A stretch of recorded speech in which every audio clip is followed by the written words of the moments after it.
वक्फ property always वक्फ रहती, क्योंकि हमारे केसीआर साहब भी ये चीज में सीरियस है।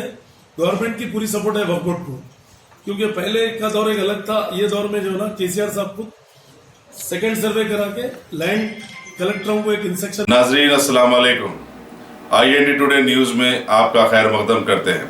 आइए देखते हैं ये तफसीलात। पुलिस और रेवेन्यू हुकाम की मिली भगत से औकाफी इजाजतों पर गैर मजाज कब्जों और रजिस्ट्रेशन की आम शिकायत के चलते वक्फ बोर्ड के सदरनशीन मोहम्मद सलीम ने अजला हैदराबाद, रंगारेड्डी और विकाराबाद के कलेक्टरों, रेवेन्यू, बल्दिया और पुलिस अहदेदारों का एक इजलास तलब किया, जिसमें गैर मजाज कब्जों को बर्खास्त करने की जरूरत पर जोर दिया गया। मोहम्मद सलीम ने बताया कि इन तीनों अजला में कीमती औकाफी जायदादें हैं जिन पर गैर मजाज कब्जे किए जा रहे हैं और लैंड माफिया प्लाटिंग करते हुए इनफरादी तौर पर इनकी रजिस्ट्री करवा रहा है।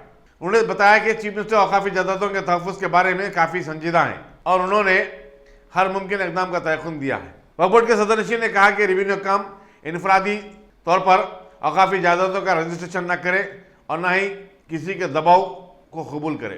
मोहम्मद सलीम ने बताया कि हुकूमत ने 2016 में GOMS नंबर 3 जारी करते हुए डिस्ट्रिक्ट वक्फ प्रोटेक्शन कमेटियां कायम की थी, जिसका सदरनशीन जिला कलेक्टर को बनाया गया था, जबकि joint collector, superintendent police, district minority welfare officer के अलावा किसी NGO के एक खातून नुमाइंदे और सीनियर मुस्लिम एडवोकेट को उसका रुकन बनाया गया था। कमेटी का काम है कि वो हर माह अपना इजलास मुनक़िद करते हुए औकाफी जायदादों के तहफ़्फ़ुज़ के बारे में किए जाने वाले इक़दाम का जायजा ले। इजलास में जिन औकाफी जायदादों की खास तौर पर निशानदेही की गई उनमें दरगाह हजरत सैफ नवाज जंग, बालापुर की अली साद का आशुर खाना और पहाड़ी शरीफ में बाबा शरफुद्दीन रहमतुल्लाह अलैह की औकाफी अराजी शामिल है। ये कलेक्टर, पुलिस, कमिश्नर, बल्दिया और ऑल डिपार्टमेंट जो है ना वक्फ प्रॉपर्टी को प्रोटेक्ट करना भूल गए। तो आज वही उसी सिलसिले में 2 डिस्ट्रिक्ट के लोगों को बुलाए थे, ऑफिसर्स को, पुलिस डिपार्टमेंट और रेवेन्यू डिपार्टमेंट को बुला के आज रिव्यू करें। उसमें जॉइंट कलेक्टर है वखराबाद, RDO वगैरह सब, रंगारेड्डी के कम एडिशनल SP वगैरह सब लोग, पुलिस ऑफिसर्स वगैरह है। तो इसमें जो है ना वक्फ प्रॉपर्टी जो लैंड माफिया, जो लैंड ग्रैबर्स जो इंक्रोचमेंट करके डुप्लीकेट डॉक्यूमेंट जो तैयार कर रहे हैं, इसको रोकना कैसा बोल के उसके ऊपर डिस्कशन आज था। वो डिस्कशन भी कामयाब हुआ और नेक्स्ट जो है ना डायरेक्ट हम लोग एक डिस्ट्रिक्ट को रिव्यू करेंगे। रिव्यू करके उसमें कलेक्टर, जॉइंट कलेक्टर और हमारे कमिश्नर पुलिस को एरिया के डिस्ट्रिक्ट के officer, police officers, all department को बुला के एक डिस्ट्रिक्ट को वीकली या 15 दिन में एक बार उसको रिव्यू करके वो डिस्ट्रिक्ट को कैसा हासिल करना है, वो जमीना वक्फ के, और उसका स्टेटस क्या है, कोर्ट का स्टेटस क्या है, आज इंक्रोचमेंट कितना है और विकेट लैंड कितनी है, ये सब पूरा देखकर उसको जो है ना हासिल कैसा करना बोल के वो प्लानिंग हम लोगों की चल रही वक्फ बोर्ड की तरफ से, चेयरमैन की तरफ से। इंशाल्लाह आने वाले टाइम में हम लोग उसको पूरी तरीके से हासिल कैसा करना है, कितने भी बड़े लोग रहें तो हम छोड़ने का सवाल नहीं है, क्योंकि वक्फ प्रॉपर्टी ऑलवेज वक्फ रहती। अब टेम्पररी वो लोग डुप्लीकेट डॉक्यूमेंट बना के कोर्टों से ऑर्डर लेके रेवेन्यू में पट्टा पानी इंक्लूड करा दे के गवर्नमेंट को भी मिसगाइड करके कर रहे होंगे तो कोई टेम्पररी कर ले सकते हैं, पर लॉन्ग टाइम में जाके जो है ना वो छोड़ना ही छोड़ना है वक्फ को, क्योंकि वक्फ प्रॉपर्टी ऑलवेज वक्फ रहती। ऐसी बेंगलुरु में जो है ना CM इब्राहिम जो मिनिस्टर थे सेंटर के, उनके दौर में जो है ना वहां पर होटल बनी थी, 5 स्टार होटल, जब उन्होंने सेंट्रल मिनिस्टर थे।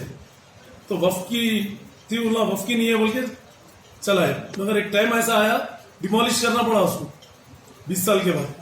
फिर लोग टेम्पररी खुश हो जाना कोई भी है, तो जब कानूनी पकड़ तरीके से हुई तो कुछ भी नहीं कर सकते।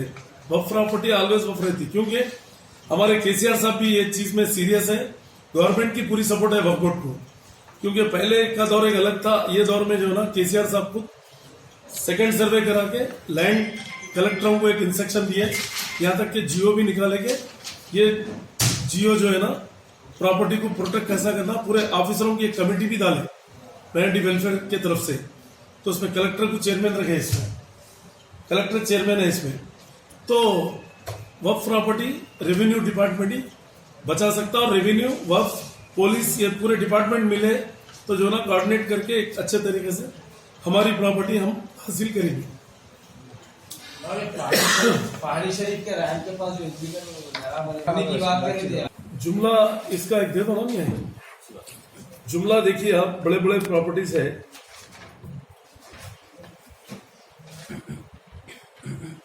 15 प्रॉपर्टीज इंस्टीट्यूशन जो रंगारेड्डी डिस्ट्रिक्ट और वखराबाद में, उसके बारे में डिस्कशन हुआ। ऐसा तो हमारे हजारों एकड़ जमीना है, इंशाल्लाह एक एक करके जो है ना हम उसको हासिल कैसा करना है और मोटेशन कैसा कराना है, हर चीज देख रहे हैं हम लोग। तो ये डिस्कशन करने के लिए एक रिव्यू मीटिंग रखे थे।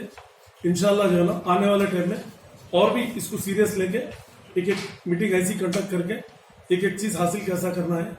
इसमें कोई भी बड़े से बड़ा आदमी न दो, कानून भी कोई चीज है, कानून के दायरे में रह के हम काम करेंगे और कानून से ही हम वो चीज हासिल करेंगे। Ghazi kidney centre and multi speciality hospital, गुर्दे और बवासीर के इलाज का 40 साल मशहूर हॉस्पिटल, जहां हजारों पेशेंट्स क्योर हो चुके हैं। Doctor Hussaini international national award winner और दूसरे डॉक्टर्स और लेडी डॉक्टर्स की जेर खिदमत गुर्दे के तमाम अमराज का मुकम्मल ट्रीटमेंट किया जा रहा है। गुर्दे फेल हो चुके हों, डायलिसिस करवा रहे हों, याद रखिए डायलिसिस कोई इलाज नहीं, इससे 1% भी गुर्दे रिकवर नहीं होते। हाँ, डायलिसिस टेम्पररी रिलीफ दे सकता है, लेकिन हमारे ट्रीटमेंट से गुर्दे फिर से फंक्शन में आ सकते हैं। गुर्दे श्रिंक हो गए हों या सिस्ट हो, गुर्दे की पथरी हो, कैसी भी गुर्दे की तकलीफ हो या पाइल्स यानी बवासीर, चाहे ब्लीडिंग हो या कोम, बगैर ऑपरेशन मुकम्मल क्योर ट्रीटमेंट का एक ही centre, Ghazi kidney centre, DLRL main road, opposite Vikas high school, Chandrayangutta, Hyderabad. Cell 9966930824 या 9391326261।